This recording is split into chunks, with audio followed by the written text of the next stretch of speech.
Selamat siang, saat ini saya sedang berada di Kampung KB Layang-Layang, Jalan Sungai Tawa 1, Kelurahan Bapusna Lilin, Kota Palembang. Dalam rangka acara peresmian Rumah Dataku, Taman Bermain, Balai Penyuluhan KB Layang-Layang, dan MOU Universitas Muhammadiyah Palembang dengan Kampung KB Layang-Layang.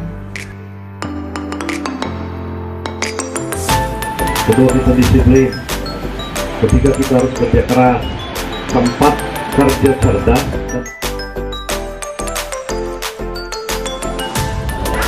Kita sudah bagaimana telah melaksanakan protokol yang paling